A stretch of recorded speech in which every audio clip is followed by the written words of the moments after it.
Hello students, कैसे हो आप। सीएजी ऑनलाइन क्लासेस में आपका स्वागत है। फाइनेंशियल अकाउंटिंग के पिछले लेक्चर्स में आप लोगों ने स्टडी किया कि रॉयल्टी का जो इंट्रोडक्शन था, एनालिसिस टेबल आप कैसे बनाओगे, तो आपको ये हमने समझाया हुआ था। स्टूडेंट्स, आज की क्लास में उसके प्रैक्टिकल न्यूमेरिकल के साथ साथ जो अकाउंटिंग उसका टर्म्स है, अकाउंटिंग कैसे किया जाएगा, उसका जो जनरलिटीज़ है कैसे की जाएगी, उसके साथ आज डिस्कशन किया जाएगा। देखो, आपको मैंने कहा कि रॉयल्टी में 3 बातें बहुत आवश्यक हैं, यानी कि एनालिसिस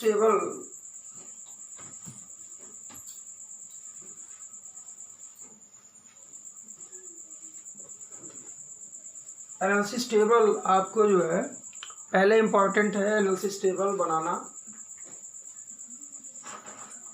यानी कि हमने आपको बताया था ये आउटपुट मिनिमम, या यहाँ रॉयल्टी का कॉलम आप ले लेंगे, royalty minimum rent short working surplus short working required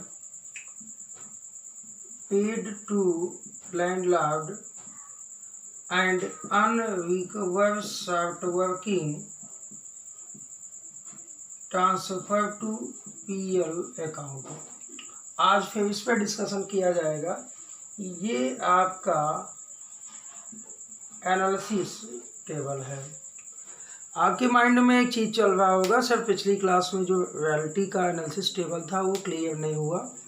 दूसरी चीज़ कि ये किसके यहाँ, आप लैंडलॉर्ड के यहाँ या लेसी के यहाँ, यानी कि यूजर ऑफ द एसेट के यहाँ या ओनर ऑफ द एसेट के यहाँ ये अकाउंटिंग कर रहे हो। तो जान लो आप कि आप ऊपर लिख लोगे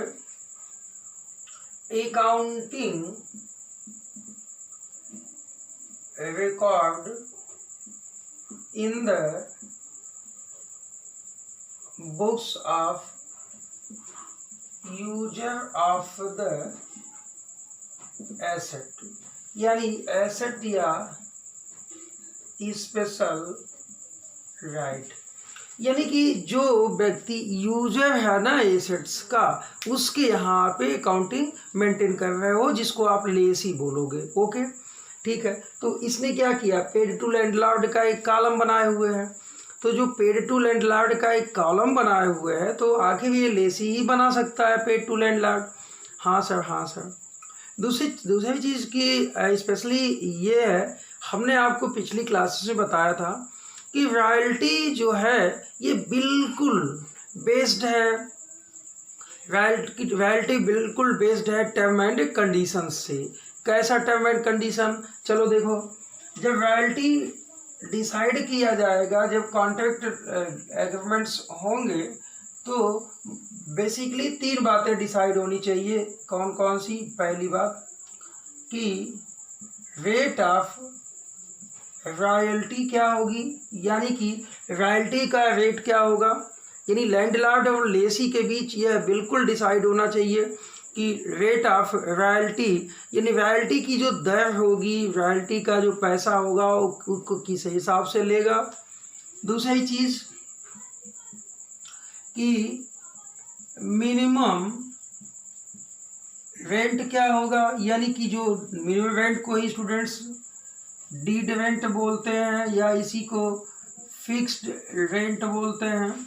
तो ये जो डीड रेंट है ना, ये डिसाइड हो जाना चाहिए, ये डिसाइड हो जाना चाहिए। यानी दूसरा कि जो आपका पिछला शॉर्ट वर्किंग है, इसके रिकवर का जो टाइम है ना, टाइम यानी short working recover time from surplus of upcoming year, जो अपकमिंग ईयर्स है ना, उसके सरप्लस से, कितने अपकमिंग ईयर्स के सरप्लस से इसको काटा जा सकता है, इसको काटा जा सकता है। यानी कि अगर शॉर्ट वर्किंग होती है तो इस शॉर्ट वर्किंग को फ्यूचर में कितने ईयर्स के सरप्लस से इसको लेसी रिकवर कर सकता है। ये 3 बातें यदि आपको पहले से ही डिसाइडेड हैं, यानी कि एग्रीमेंट का ये जो मेन कंटेंट है, यानी कि मेन कंटेंट या मेन जिसको कह सकते हैं एलिमेंट्स जो है ये होता है। भाई जब आप किसी एसेट्स को लोगे तो आखिर उसे बताओगे ना कि ये आपकी एसेट हम लेते हैं तो हम आपको इतना पैसा देंगे, या ये दोनों लोगों के बीच डिसाइड होगा। साथ ही साथ या कल की क्लास में आपको या पिछले लेक्चर्स में मैंने बताया हुआ था कि मिनिमम रेंट जरूर डिसाइड होगा, क्योंकि यदि आपने प्रोडक्शन नहीं किए तो निश्चित तौर पर यदि आपने प्रोडक्शन नहीं किया है तो लैंडलॉर्ड को क्या दोगे, यानी कि आपको मिनिमम रेंट तो डिसाइड करना होगा। कुछ कंडीशंस ऐसे हैं।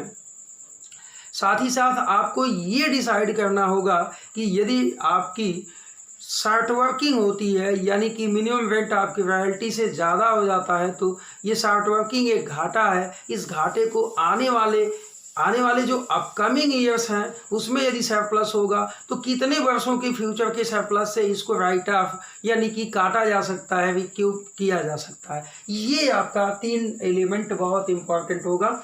जब भी आप अपने क्वेश्चन को देखेंगे तो सबसे पहले इन 3 को खोज लेंगे, इन 3 को खोज के कहीं साइड में लिख लेंगे।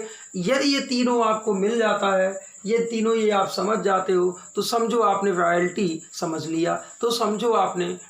समझ लिया।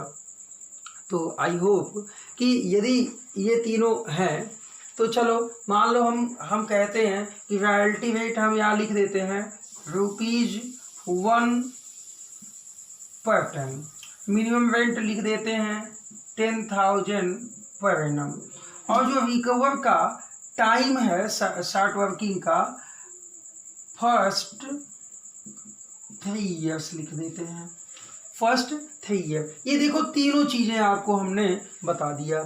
अब बस एक चीज़ और आपका क्वेश्चन बता दे, ये बहुत आसानी से आप क्वेश्चन सॉल्व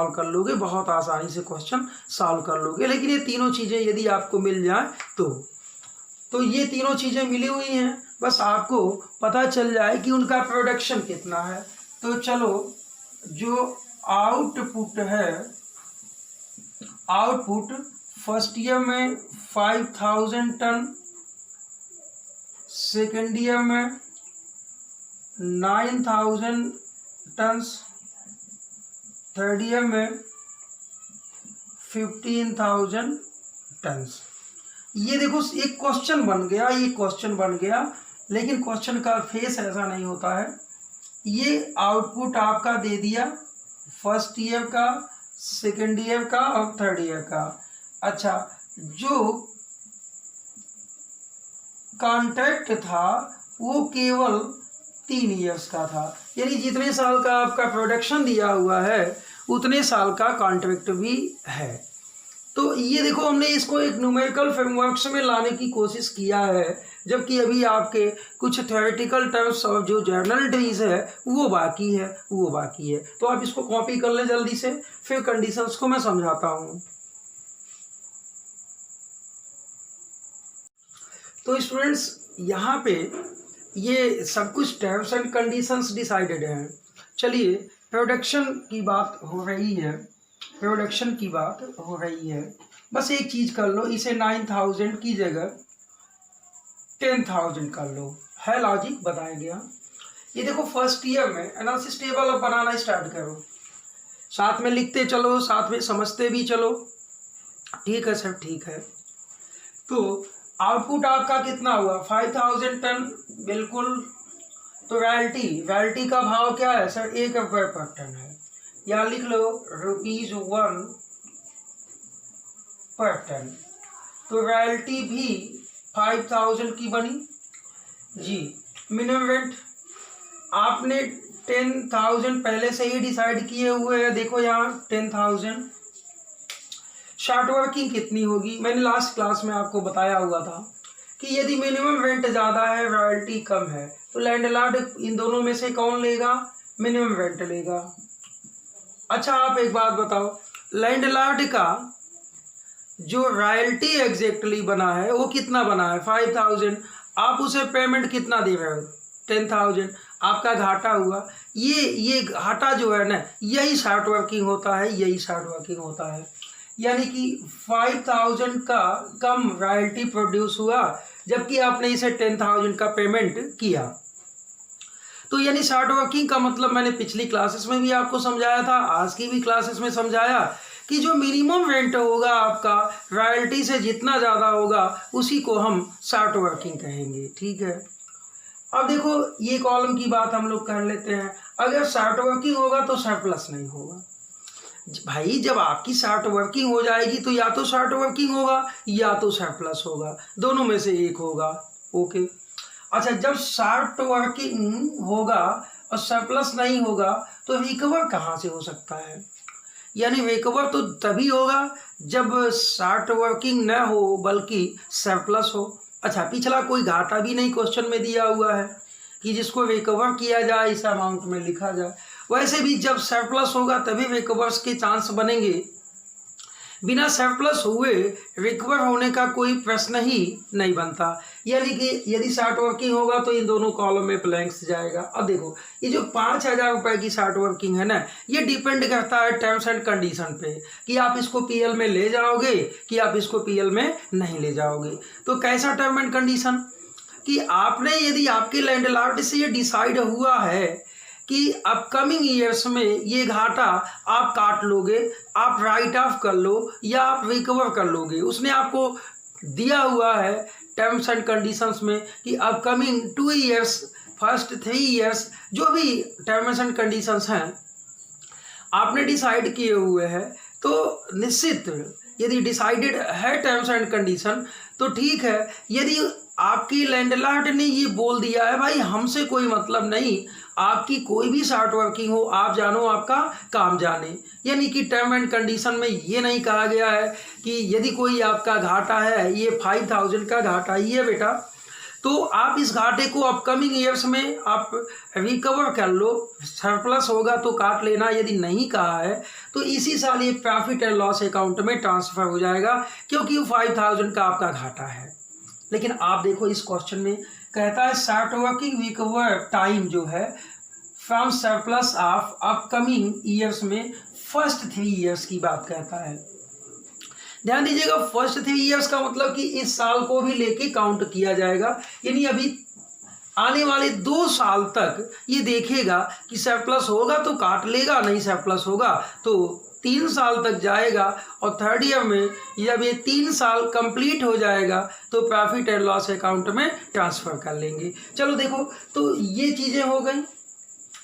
चलो सेकेंड ईयर में आते हैं, सभी कॉलम्स को आपने समझ लिया। सेकेंड ईयर में आपका आउटपुट कितना हुआ? 10,000 टन्स। चलो 10,000 टन्स, रॉयल्टी भी एक के भाव से कितना बनेगा? 10,000 बनेगा। मिनिमम रेंट कितना है? सिर्फ 10,000 ही है। शॉर्ट वर्किंग नहीं होगा क्योंकि amount of royalty and minimum rent दोनों क्या हो गए? इक्वल हो गए, तो न तो शॉर्ट वर्किंग होगा और न तो सरप्लस होगा भाई, यानी न तो शॉर्ट वर्किंग न तो सरप्लस। तो जब सरप्लस नहीं होगा तो ये भी कॉलम ब्लैंक चला जाएगा। लेकिन लैंडलॉर्ड को देना कितना है? कम से कम 10,000 देना है, यानी कि इस जो ये पिछला घाटा था ना, जब सरप्लस ही नहीं हुआ तो काटने का कोई प्रश्न ही नहीं बनता, यानी इस साल भी अभी कोई अमाउंट पीएल अकाउंट में ट्रांसफर नहीं होगा क्योंकि ये जो फर्स्ट थे इस घाटे को काटने का फर्स्ट 3 ईयर्स जो आपको राइट मिला हुआ है वो कम से कम पहले 3 साल तक देखेंगे। नहीं हो पाएगा तो कोई बात नहीं, एसएससी अपना घाटा मान लेगा और इस घाटे को पीएल अकाउंट में ट्रांसफर कर लेगा। चलो ठीक है। अब देखो थर्ड ईयर की कहानी क्या कहती है, क्वेश्चन पे आओ। थर्ड ईयर में आउटपुट 15,000 टन का हुआ, 15,000 टन का। रॉयल्टी कितनी बनेगी? सिर्फ 15,000। मिनिमम रेंट कितना है? 10,000 पर एनम। देखो लिखा आपने मिनिमम रेंट 10,000 पर एनम है। इस साल क्या होगा? इस साल रॉयल्टी मिनिमम रेंट से ज़्यादा हो गया, 5,000 का सरप्लस हो गया। यानी सरप्लस का मतलब क्या होगा? यदि रॉयल्टी मिनिमम रेंट से ज़्यादा हो जाए तो सरप्लस हो जाएगा। ठीक है, आपके समझ में तो आ ही गया होगा। रिकवर, हाँ सर, मौका मिल गया आपको, मौका मिल गया। किस बात का मौका भाई? मौका ये कि ये जो पिछला घाटा है आप काट लो। कहोगे आप सर ये काटने का कॉलम है क्या? जी, आपका पिछला घाटा यदि आपके लैंडलॉर्ड ने या संपत्ति के मालिक ने या एसेट के ओनर ने आपको ये कॉन्ट्रैक्ट में ही ये डिसाइड किए हुए हैं कि आप अपना पिछला घाटा अगले साल के सरप्लस से या जितने भी आगे के सरप्लस से काट सकते हो, तो इसी को रिकवर कहा जाता है। शॉर्ट वर्किंग रिकवर, यानी ये जो शॉर्ट वर्किंग आपका हुआ था इसका रिकवर आपने कर लिया। चलो देखो, लैंडलॉर्ड का रॉयल्टी कितना बना था सर? 15,000। आपने काट कितना लिया? 5,000। तो उसका बचा होगा वो कितना दोगे? 10,000।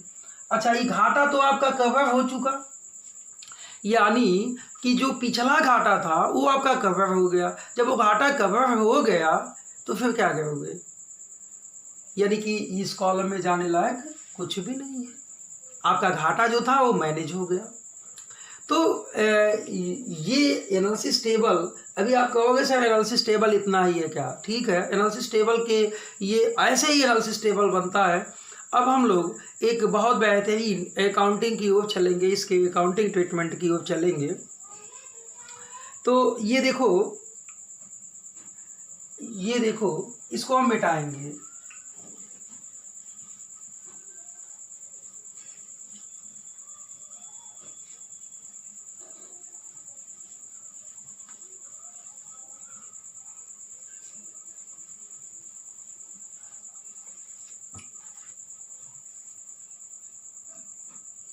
अब देखो इसमें आपने 3 कंडीशन पाया। इसमें आपने कितने कंडीशन पाए? There are 3 conditions. क्या क्या कंडीशन था भाई?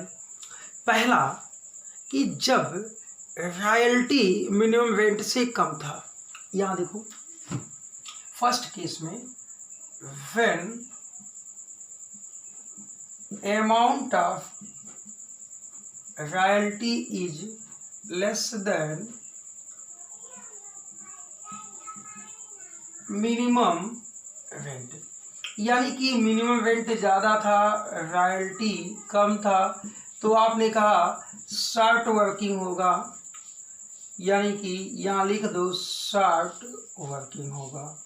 ये पहले कॉलम में देखो, इस पहले कॉलम में ये यही हुआ है। हाँ सर, हुआ तो है।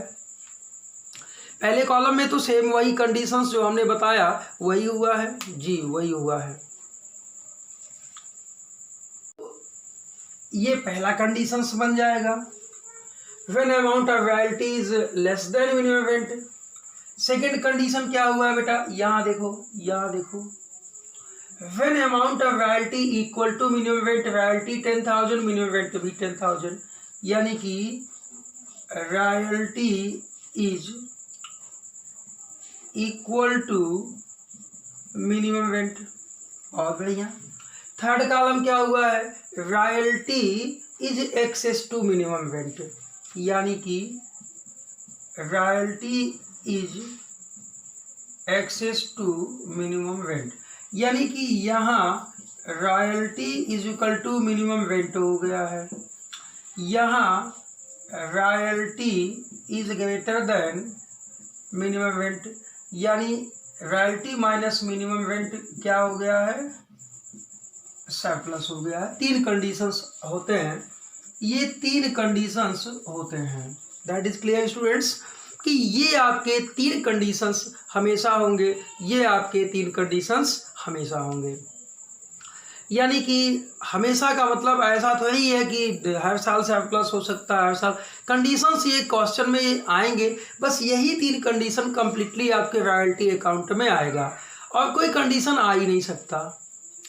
इसका मतलब है कि है ही नहीं, और कोई कंडीशन है ही नहीं जो हो सकता है। अच्छा, तो चलो इसकी अकाउंटिंग जनरल एंट्रीज के लिए किया जाए। आपने ऊपर लिखा है accounting records in the books of user, या ये कह सकते हैं Lesi.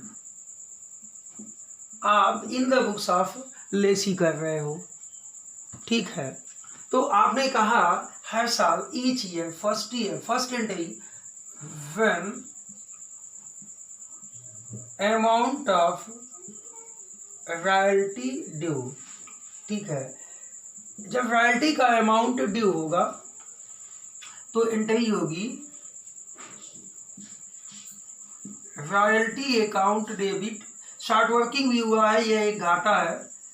Short working account debit किसे देना है? To landlord. Being royalty amount due, आप लिख लो बीइंग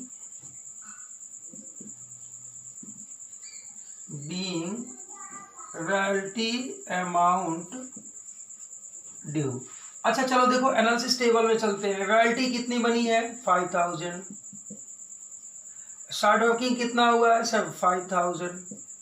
लैंडलॉर्ड को कुल कितना देना है? ड्यू कर रहे हो आप 10000। शायद ये हमारी बात आपको बिल्कुल समझ में आ रही होगी जी। अभी देखो हमारे पास जगह नहीं है तो ये थोड़ा सा अभी इस टॉपिक को हम होल्ड कर लेते हैं, इस टॉपिक को होल्ड कर लेते हैं, ये टॉपिक बाद में चल जाएगा। अब देखो सेकंड कंडीशंस क्या होगा?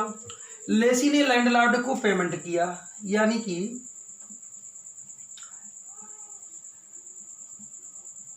Amount of minimum rent paid to landlord.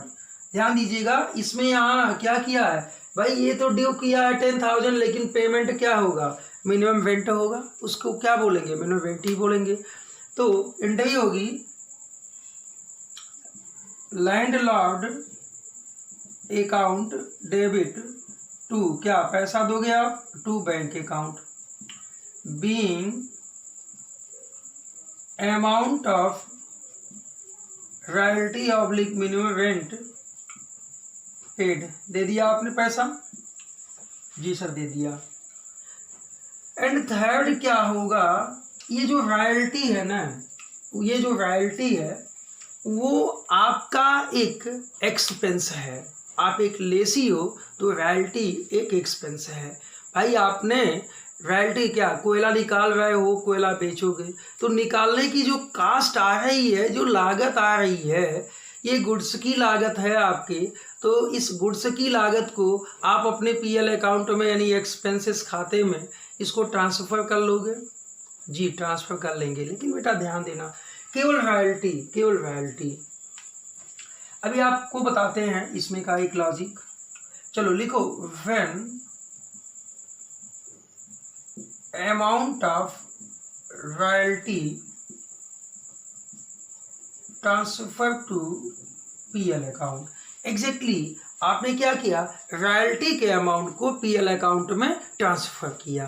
तो यहाँ जब कोई घाटा पीएल अकाउंट में जाता है तो पीएल अकाउंट डेबिट किया जाता है, और टू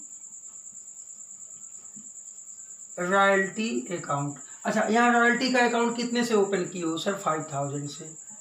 तो 5000 ही पीएल अकाउंट में लेके चले जाओगे। Being royalty account transfer to PL account. एक कॉन्सेप्ट सुनो, अभी कुछ लोगों के माइंड में कुछ जो मतलब चालाक टाइप के स्टूडेंट्स होते हैं, टीचर की बैंड बजाना चाहते हैं क्लास में, उनके दिमाग में चल रहा होगा कि ये तो रॉयल्टी का पेमेंट हमने 10,000 का किया था, आपने 10,000 नहीं बल्कि एक्सपेंसेस केवल 5,000 को मान के आपने पीएल अकाउंट में ट्रांसफ़र किया। सर जी ऐसा क्यों किया? तो चलो आपका वो कन्फ्यूजन दूर कर लेते हैं स्टूडेंट्स। एक्चुअली आपने दिया तो 10,000 का अमाउंट है, लेकिन उसमें जो 5,000 रुपये का घाटा हुआ है आपका, लैंडलॉर्ड ने आपको राइट दिया हुआ है कि अगले वर्षों के अपकमिंग ईयर्स के घाटे जो सरप्लस होंगे अपने इस घाटे को पूरा कर लेना। यानी कि अभी आपके पास वो टाइम है कि आप पूरा कर लेना। तो जिस साल आपका सरप्लस होगा उस साल जब काटोगे तो काटने वाला भी अमाउंट एग्जैक्टली जो रॉयल्टी बनेगा तो आप अपने इस घाटे को पूरा कर लोगे। तो अभी तो ये आपका घाटा हुआ नहीं ना कि आप पीएल अकाउंट में लेके चले जाओगे। जब आपका जिस साल घाटा होगा उस साल आप पीएल अकाउंट में लेके चले जाना। ठीक है, दैट इज क्लियर। अच्छा, अब देखो सेकेंड केस क्या बनता है। लिखो आप, when amount of royalty equal to minimum rent. यानी यहां वाली केस देखो, यहां वाली केस कि जब रॉयल्टी का अमाउंट मिनिमम रेंट के इक्वल हो जाता है, यानी कि मिनिमम रेंट एंड रॉयल्टी दोनों इक्वल हो जाते हैं, यानी कि no short working and no surplus. इस साल तो बहुत सिंपल सेंटेज होनी है, बहुत सिंपल सेंटेज होनी है। रॉयल्टी ड्यू किया जाएगा, रॉयल्टी पेड किया जाएगा और रॉयल्टी पीएल अकाउंट में ट्रांसफर कर लिया जाएगा। रॉयल्टी पेड किया जाएगा, रॉयल्टी ड्यू किया जाएगा, पेड किया जाएगा और पीएल अकाउंट में ट्रांसफर किया जाएगा जो रॉयल्टी आपकी बनी है, क्योंकि यहाँ न तो सरप्लस हो रहा है न तो शॉर्ट वर्किंग। कैसे होगा स्टूडेंट्स, चले देखें। पहला लिखें आप, when amount of royalty due, तो एंट्री होगी royalty account debit to landlord, जिसे देना है, बीइंग रॉयल्टी अमाउंट ड्यू। चलो ड्यू कर लिया, कितना ड्यू है, कितना रॉयल्टी बना है, जितना रॉयल्टी बना होगा आपके एनालिसिस टेबल में डिस्क्लोज होगा। कितना सर, सेकंड ईयर में तो 10,000 है, तो आप सेकंड ईयर में 10,000 लिख दो। चलो अब क्या है, इसको पेमेंट भी किया आपने 10,000 का, लिखो व्हेन रॉयल्टी अमाउंट पेड कर लिया। तो किसे पेड किया सर, लैंडलॉर्ड को, तो एंट्री होगी landlord debit to bank account being amount of royalty paid. आपने उसको पेमेंट कर लिया, कितना पेमेंट किया सर, एनालिसिस टेबल में सीधे सीधे दिख रहा है 10,000 रुपये का। आप देखो ना, एनालिसिस टेबल बनाने के बाद आपका सब कुछ एक्सप्लेनेशन हो जाएगा, सब कुछ एक्सप्लेनेशन हो जाएगा, आपको कुछ सोचने की आवश्यकता नहीं है। तो अब क्या होगा, अब क्या होगा, जो थर्ड एंट्री पास होगी, मैंने कहा केवल 3 एंट्रीज पास होनी है आपकी, 3 एंट्रीज पास होनी है। कौन कौन सी सर, रॉयल्टी ड्यू होगा, रॉयल्टी पेड होगा और रॉयल्टी पीएल अकाउंट में ट्रांसफर हो जाएगा। ठीक है, तो रॉयल्टी जब पीएल अकाउंट में ट्रांसफर होगा, यहाँ लिखेंगे रॉयल्टी अकाउंट ट्रांसफर टू कहाँ, पीएल अकाउंट में। तो यानी घाटा ट्रांसफर होगा तो पीएल अकाउंट डेबिट। कितना घाटा हुआ सर, रॉयल्टी कितनी बनी थी 10,000, तो रॉयल्टी जितनी बनी थी वो हर साल पीएल अकाउंट में ट्रांसफर हो जाएगा to royalty account 10,000 being royalty account transfer to PL account. तो ये सेकंड केसेस थे, ये सेकंड केसेस थे। तो बहुत आसान से केसेस हैं, बहुत आसान से केसेस हैं, बस जनरल टेज आप अच्छे ढंग से समझ लीजिए। अच्छा, थर्ड केस क्या बनता है स्टूडेंट्स, चले थर्ड केस बनता है कि when amount of royalty excess to minimum rent. ये देखो, रॉयल्टी का जो अमाउंट है ना, वो मिनिमम रेंट से ही एक्सेस हो गया। यहाँ कैसे हो गया एक्सेस, रॉयल्टी ज़्यादा है, मिनिमम रेंट कम है, तो क्या हो जाएगा, सरप्लस हो जाएगा। अच्छा, सरप्लस हो जाएगा, यहाँ थोड़ी सी टेक्नोलॉजी आपकी एक आपके सामने आ गई कि सरप्लस हुआ है, साथ ही साथ सर इस साल जो पिछला घाटा था लेसी ने वो भी अपना रिकवर किए हुए है 5000 से। तो चलो ठीक है, देखते हैं कैसे आपका एंट्रीज होगा। फर्स्ट लिखो when amount of royalty due. तो आपने क्या एंट्री की, रॉयल्टी अकाउंट डेबिट, रॉयल्टी कितना बना है 15,000 से, टू लैंडलॉर्ड कितना सर 15,000। बात वही होगी, वही एंट्री है, being amount of royalty due, बात वही है। अच्छा आपने चलो देखो इस साल लैंडलॉर्ड को दिया कितना है सर 10,000 दिए हैं। ये भाई रॉयल्टी ड्यू किया, पेड किया और रॉयल्टी पीएल अकाउंट में ट्रांसफर किया, यही तो बात है ना। यही 3 एंट्रीज हर साल होनी है, कोई नई एंट्री नहीं होनी है। चलो ठीक है, अब आपने क्या किया, पेड टू लैंडलॉर्ड 10,000 लिखा।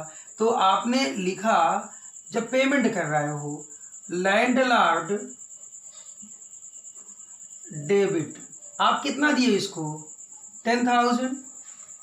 अच्छा ये तो मामला है कि लैंडलॉर्ड को हमने 10,000 ही पेमेंट किया, ठीक है। Landlord debit to bank account 10,000, लेकिन सर उसे देना तो 15,000 रुपये था। हाँ देना तो 15,000 ही था, लेकिन आपने उसको दिया कितना सर 10,000 दिया। 5,000 का क्या हिसाब किताब होगा, यानी आपने रिकवर कर लिया, आपने रिकवर कर लिया। तो रिकवर का एंट्री, रिकवर की एंट्री क्या होगी, सेम होगी landlord debit to short working account, यानी कि आपने शॉर्ट वर्किंग के लिए लैंडलॉर्ड से 5,000 रिकवर किया, तो रिकवर की एंट्री बेटा 5,000 की हो जाएगी, यानी यहाँ लिखेंगे बीइंग शॉर्ट वर्किंग रिकवर। अच्छा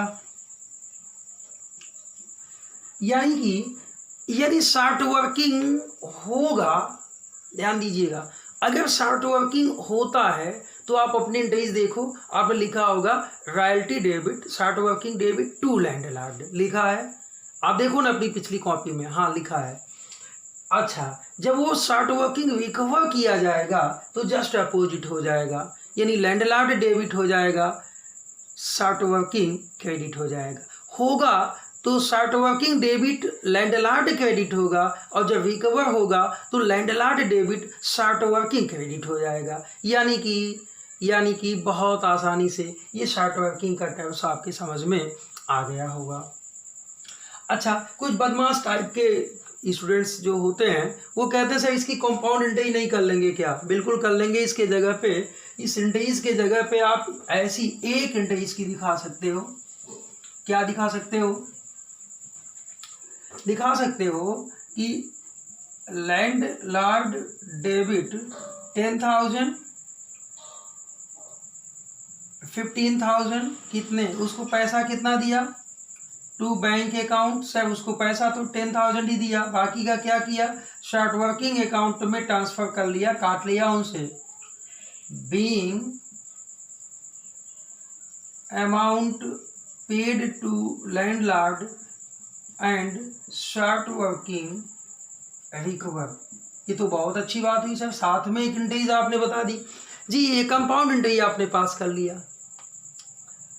अच्छा इस साल पीएल अकाउंट में रॉयल्टी कितनी जाएगी सर ये बता दीजिए, क्योंकि एक वर्ष की समाप्ति पे, हर साल की समाप्ति पे जो आपका रॉयल्टी बनता है वो हर साल पीएल अकाउंट में ट्रांसफर होता है। तो चलो जितना कितना बना था रॉयल्टी, रॉयल्टी देखो कितना बना हुआ है सर 15,000 बना है, तो 15,000 पीएल अकाउंट में ट्रांसफर कर लो। लिखो पीएल यानी profit and loss account debit 15,000 रुपये से काहे को, लिखो to royalty account being amount या account of royalty transfer to PL account. बहुत बढ़िया, बस एंटायरली अब तक आप लोगों ने केवल 4 एंट्रीज स्टडी की। बस हर साल वही बात, रॉयल्टी ड्यू होगा तो royalty debit to landlord, short working भी है तो royalty debit short working debit to landlord, royalty paid किया आपने तो landlord debit to bank account, and royalty का अमाउंट हर साल पीएल अकाउंट में ट्रांसफर किया तो PL account debit to royalty. ये हर साल यही कहानी होनी है, कोई नई कहानी नहीं है। सही कहानी आपने नहीं बताई, वो भी शार्ट वर्किंग रिकवर का, तो वो भी साफ है कि एक एंट्री आपकी नई आई कि जब शार्ट वर्किंग रिकवर होगा तो landlord debit to short working हो जाएगा। अच्छा चलो ठीक है, इस टॉपिक को अब देखो ना, कुछ बदमाश टाइप के स्टूडेंट्स होंगे तो कहेंगे कि सर यदि शार्ट वर्किंग रिकवर ना हो पाए और ये समय हो जाए समाप्त, यानी कि जो रिकवर राइट है, अभी तो मान लो इस क्वेश्चन में आपने कह दिया सर कि ये 5,000 रुपये इनका घाटा था, 5,000 रुपये मुनाफा हो गया, सरप्लस हो गया, इन्होंने काट लिया, तो आपने बहुत आसानी से निपटा दिया। लेकिन यदि ये 5,000 न कट पाए, यानी इस 5,000 का रिकवर ना हो पाए, तब क्या होगा? चलो एक कंडीशन हम बनाते हैं। चलो ये मान लो इस साल रॉयल्टी केवल 14,000 रुपये हुआ, तो सरप्लस कितना होगा? 4,000। तो मैक्सिमम रिकवर कितना होगा? जितना सरप्लस होगा उससे ज़्यादा रिकवर नहीं हो सकता है, तो यानी कि 4,000। अब ये देखो 5,000 का घाटा, केवल 4,000 रिकवर हो पाया, यानी कि जो बैलेंस रह गया वो 1,000, जो बैलेंस बचा हुआ है वो केवल 1,000 का शार्ट वर्किंग आपने रिकवर नहीं कर पाया, यानी कि 4,000 तो आपने काट लिया अपने लैंडलॉर्ड के सरप्लस से, लेकिन 1,000 स्टूडेंट बच गया और समय हो गया आपका समाप्त। सॉरी, आपका समय नहीं समाप्त हुआ, इनके लीज का समय हो गया समाप्त, साथ ही साथ लीज के लिए। लेकिन जो इस पर्टिकुलर क्वेश्चन में कंडीशंस कहा था वो ये कहा था कि आपको फर्स्ट 3 ईयर्स में, ये फर्स्ट 3 ईयर्स 1 2 3 समाप्त हो गया, 1,000 की शार्ट वर्किंग बची है तो ये पीएल अकाउंट में ट्रांसफर हो जाएगा। यानी शार्ट वर्किंग लास्ट में जब कभी भी रिकवर नहीं हो पाएगा तो फाइनली वो कहाँ चला जाएगा? सर पीएल अकाउंट में जाएगा। तो पीएल अकाउंट में जाने की कौन सी एंट्री होगी? यानी कि लिखेंगे when short working transfer to PL account, या आप यहाँ पे लिखो when unrecouped short working, यानी ऐसी शार्ट वर्किंग जो रिकवर नहीं हो पाई वो पीएल में जाएगी, तो फिर चलो देखो भाई क्या एंट्री होगी। जब भी कोई घाटा पीएल अकाउंट में जाता है तो पीएल अकाउंट डेबिट होता है टू शार्ट वर्किंग अकाउंट, यानी कितना नहीं जा पाया? सर 1,000। नरेशन लिख देंगे being unrecouped short working transfer to PL account. बहुत अच्छी बात है। अब देखो एंटायरली मैं आपको बता दूं कि कंप्लीटली आपकी कुल एंट्रीज कितनी हुई, इसमें कितनी हुई, इसके लेजर के विषय में बात किया जाएगा, लेकिन कुल एंट्रीज कितनी हुई? एंट्रीज आपकी कुल 5 हुई। कौन कौन सी? पहला रॉयल्टी ड्यू का, दूसरा रॉयल्टी पेड का, तीसरा royalty transfer to PL account जितना हर साल होगा, चौथा शार्ट वर्किंग रिकवर का, और पांचवा unrecovered short working transfer to PL account. मेरे भाई, मेरे स्टूडेंट्स, बस ये केवल 5 जनरलिटीज इस एंटायर कंडीशंस में आती हैं। बस आपकी समझ में आता है कि सर ने तो बहुत बता दिया, 25-30 बता दी, लेकिन एग्जैक्टली ये 5 ही आती है, 5 ही आती है। क्या आती है? ड्यू होगा तो रॉयल्टी डेबिट, शॉर्ट वर्किंग भी है तो डेबिट टू लैंडलॉर्ड। पेड होगा तो landlord debit to bank account. ऐसे हम इसलिए लिख रहे हैं, मैं बता चुका हूँ। Royalty transfer to PL account, PL account debit to royalty.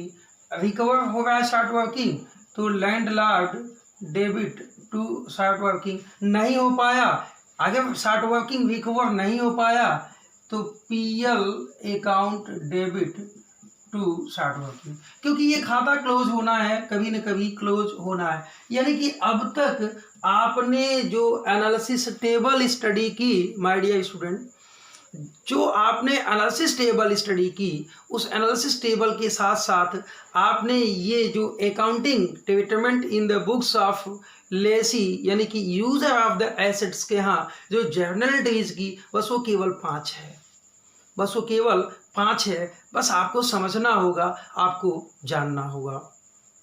तो स्टूडेंट्स ये बहुत ही आसान था। चले देखते हैं इसके एक एनालिसिस टेबल की ओर। अब क्या हो सकता है भाई, अब क्या हो सकता है? देखो ना कि जो रॉयल्टी कॉन्ट्रैक्ट है ये बहुत ही सिंपल सा है, बीकॉम फर्स्ट ईयर में बहुत ही आसान सा है। आपको मैंने एनालिसिस टेबल बताया, मैं एक क्वेश्चन लिखता हूँ। Ganga mining company took A coal mine at lease for 20 year. जो गंगा माइनिंग कंपनी है ना, इसने 20 ईयर्स के लीज पर एक कोल माइन लिया हुआ है। रॉयल्टी डिसाइडेड ₹1 पर टन and minimum rent 15,000, ये 2 कर लो, minimum rent 15,000 per annum. Recover right was first 3 years of short working. Production was as under. Production was as under. My dear students, आप इसको copy कर लेंगे, आप इसको कॉपी कर लेंगे। चलिए, फर्स्ट ईयर का प्रोडक्शन 7,000 टन्स, सेकेंड ईयर का प्रोडक्शन 9,000 टन्स, थर्ड ईयर का प्रोडक्शन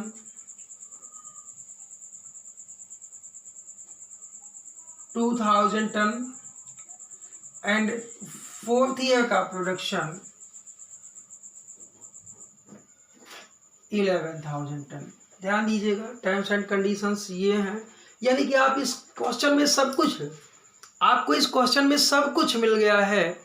क्या क्या मिल गया है, चलिए डिसाइड किया जाए। तो पहले आप एनालिसिस टेबल, आज हम एनालिसिस टेबल आपको बताएंगे।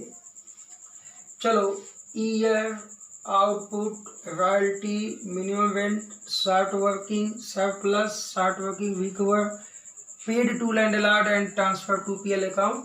आपको बहुत तेजी से ये लाइंस याद होने चाहिए, बहुत तेजी से ये लाइंस याद होनी चाहिए। क्या होने चाहिए? याद होने चाहिए। ईयर,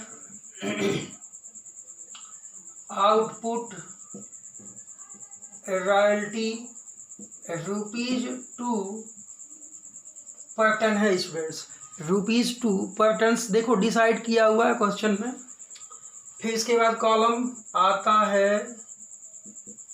मिनिमम रेंट का, फिर short working surplus, short working recover का कॉलम आता है, ये पेड टू लैंडलॉर्ड LL में लिखता हूँ, and unrecovered short working transfer to PL account. It mean students कि आपको आज की क्लास में हम बताते हैं, अब तक आपने इंट्रोडक्शन में जो रॉयल्टी का एनालिसिस टेबल बनाया हुआ है वो तो बनाया ही, साथ ही एक कंप्लीट एनालिसिस टेबल आप कैसे बनाओगे, क्योंकि टर्म्स एंड कंडीशंस को तो आप समझ चुके हो। चलो देखते हैं क्या होता है, चलो देखते हैं। हमने आपसे 3 बातें कहा था कि क्वेश्चन में आप किसी न किसी तरह से उसको समझ जाओ कि ये 3 बातें हैं या नहीं हैं। हाँ सर, कौन कौन सी बात? पहली बात तो रॉयल्टी का रेट क्या है, पहली बात तो रॉयल्टी का रेट क्या है। सर रॉयल्टी तो डिसाइड है 2 रुपये पर टन, चलो इसको आप लिख लो, ₹2 पर टन, बहुत अच्छी बात। सेकंड क्या है सर? सेकंड मैंने आपसे कहा था कि मिनिमम रेंट डिसाइड कर लो। मेरा रेंट कितना है सर? ये भी लिखा हुआ है 15,000 पर एनम है। अच्छा, थर्ड बात जो स्पेशल है वो यही बात है कि recover right of short working कितने हैं? ये फर्स्ट 3 ईयर है। अब असली जो प्रॉब्लम्स होती है वो यही होती है, तो ये आप अच्छे ढंग से समझने की कोशिश कर लो। मैं अपने डिफरेंट लेक्चर्स में मैं आपको बताऊंगा, और भी एनालिसिस टेबल लूँगा, बाकी के भी एनालिसिस टेबल लिया जाएगा, लेकिन जो स्टार्टिंग है जहाँ से समझने के लिए इम्पॉर्टेंट है वो आप समझें पहले। क्या है भाई? देखो ये 3 बातें यदि आपने डिसाइड कर लिया तो चौथी कोई बात आनी ही नहीं एनालिसिस टेबल में है। अच्छा, ऐसी बात है कि यानी चौथी इस एनालिसिस टेबल में कोई बात में भाई आनी ही नहीं है। अच्छा, तो ये तो बहुत आसान है सर, हम लोग आसानी से कर लेंगे। चलो देखो फर्स्ट ईयर में देखो, अब आपको आउटपुट दे दिया 7,000 टन, तो रॉयल्टी कितनी बनेगी 2 के भाव से? 14,000। मिनिमम रेंट कितना है सर? 15,000। तो यहाँ देखो रॉयल्टी कम हो गया, मिनिमम रेंट ज़्यादा हो गया, तो 1,000 की शॉर्ट वर्किंग हो गई। मैंने आपसे बोला था जब शॉर्ट वर्किंग होगा तो सरप्लस नहीं होगा, सरप्लस नहीं होगा तो रिकवर नहीं होगा, लेकिन लैंडलॉर्ड तो मिनिमम रेंट लेगा ही, जी लेगा। अच्छा, यहाँ जैसे ये कॉलम आता है आपके मन में एक समस्या हो जाती है। कौन सी समस्या? PL अकाउंट में ले जाएं कि नहीं ले जाएं? भाई ये तो चेक कर लो कि आपका ये जो 1,000 का घाटा है, ये अभी लैंडलॉर्ड ने आपको कहा है कि फर्स्ट 3 ईयर्स, तो कम से कम पहले 3 साल, यानी कि इसको लेके 3 साल, तो अभी 2 साल और है ना, तो आज उसको PL में ले जाने की आवश्यकता नहीं है। बहुत अच्छी बात है बेटा, आपके समझ में आया जी। चलिए अब देखें क्या होता है। सेकेंड ईयर में आप आते हो, आउटपुट इनका कितना है? 9,000। अच्छा, तो इनकी रॉयल्टी कितनी बनेगी? 18,000 की। मिनिमम रेंट कितना है? 15,000। बहुत अच्छा, अरे ये तो चांस बन गया, 18,000 रुपये रॉयल्टी है, मिनिमम रेंट 15,000 रुपये, इसका मतलब कि 3,000 का सरप्लस हो गया। बहुत अच्छी बात है। अच्छा, पिछला घाटा कितना है सर? पिछला घाटा 1,000 है, तो पिछला घाटा काट लूँ क्या? बिल्कुल काट लीजिए, क्योंकि आपको राइट मिले हुए हैं कि आने वाले 2 साल, यानी पहले साल को लेके फर्स्ट 3 ईयर्स हैं, यानी फर्स्ट 3 ईयर्स के बाद आप नहीं कर सकते हो, भी ध्यान देना। कंडीशन ये कहा है कि फर्स्ट 3 ईयर्स में जो भी घाटा है आप काट लो, उसके बाद हमने आपको राइट्स नहीं दिए हुए हैं। पिछला घाटा कितना है? 1,000, तो जितना पिछला घाटा होगा उतना ना काटोगे? हाँ, उतना ही काटोगे। अच्छा चलो एक कहानी है, लैंडलॉर्ड को पेमेंट कितना दोगे, उसकी रॉयल्टी कितनी बनी थी 18,000, तो 1,000 काट लिया तो उसे कितना दोगे 17,000। पिछला कोई घाटा है जो पीएल में ले जाना है, नहीं ले जाना है। तो ये चीज ये दिमाग में बनाना कि उसकी रॉयल्टी कितनी बनी थी, आपने कितना घाटा कवर किया, तो यहाँ से माइनस कर लेना, जो बचेगा वो यहाँ पेमेंट दे देना। ठीक है, चलो अब इसके बाद ये टॉपिक थोड़ा सा मैंने ये चीज़ मुझे यहाँ नहीं लिखनी है, आप एनालिसिस टेबल में मत लिखो तो चल जाएगा, लेकिन यदि लिख दिया है तो भी कोई बात नहीं है। चलो थर्ड ईयर में आते हो, आपका आउटपुट कितना है सर, यहाँ तो महान घाटा हो गया। रॉयल्टी कितनी बनी 4,000, मिनिमम कितना है 15,000, 11,000 का घाटा हो गया सर। लैंडलॉर्ड आपसे मैक्सिमम मिनिमम 15,000 लेगा, घाटा कितना हो गया, रॉयल्टी बनी थी 4,000, पेमेंट देना पड़ा 15,000 रुपये, घाटा हो गया 11,000 रुपये का। अच्छा, कुछ बदमाश स्टूडेंट्स के मन में ये बात चल रही होगी कि इस 11,000 को अगले साल के सरप्लस से काट लेंगे।